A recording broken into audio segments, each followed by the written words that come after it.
ஏன் பேசுனீங்க? நீங்க இப்போ என்ன உளறிட்டு இருக்கீங்கன்னு எனக்கு சுத்தமா புரியல. பெண்களுக்கு தான் அப்படி கம்முன்னு இருக்கு. கம்முன்னு இருக்கவா?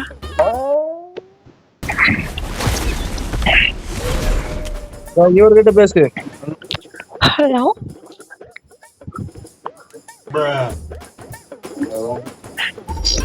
நான் யாரையும் கேட்கல.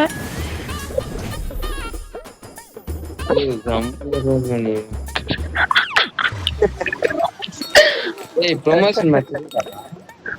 What is this promotion match? கேக்குறாங்க சொல்லு ப்ரோ. என்ன யாருமே பேச மாட்டீங்க, சைலண்டாவே இருக்கீங்க. ப்ரோ சத்தமா வலி ப்ரோ. இது நான் எதிர்பார்த்ததுதான்.